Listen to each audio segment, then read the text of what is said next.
Another book that I have absolutely loved this year, in this season of me being a reader, is The Kindness Method. And here's a spoiler alert slash big secret slash, oh, maybe I should have done this all along. At the end of every chapter, the author takes you through exercises. So you create these maps essentially, where you really dissect all the weird and wonderful parts of your personality, how you do things, habits, patterns, behaviors, etc. And here is how it was different. I actually did the work. I sat down each and every day. It took me about a month to do, maybe a little bit less, and I did the work. And it was so tempting because it's a really compelling book.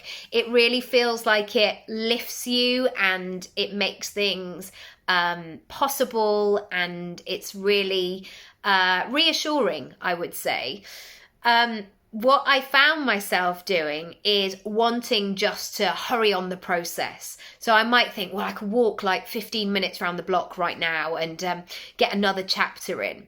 But I knew that I was not going to get the results unless I did the work. And as we know, there are no prizes for just completing something or just giving something a massive tick. You have to do the work. And at times, some of the work within that book is quite startling and illuminating. And you might get to a point where you're like, oh, that's why I do that, or that's where that's come from.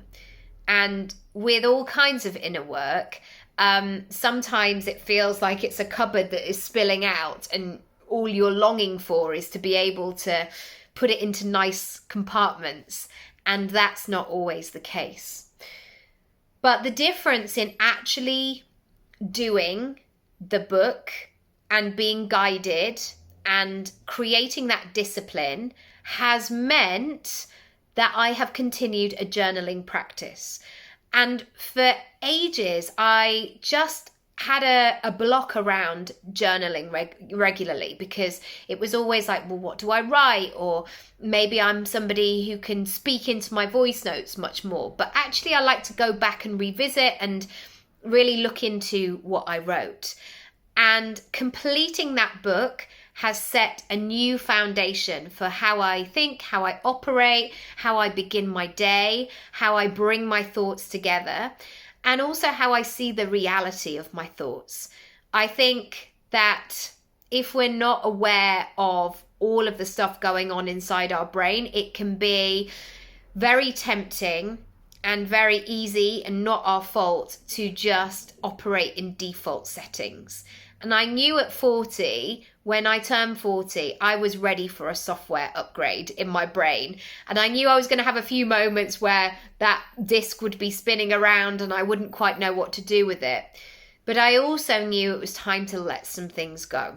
And I have done that. And it's been quite a journey. It's been quite tricky at times.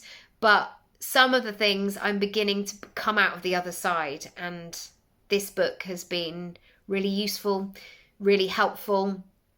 Many of the addictions that are in the book are not necessarily relevant to me right now, but the principles, like the 12-step program, I guess, can be applicable to lots of different areas in your life. So if you want to read more, if you want to do the work, I am looking for people to talk about this book with. So if you do read it, if you do work through it, let me know. And as always, the link is down below. I'll see you in a bit.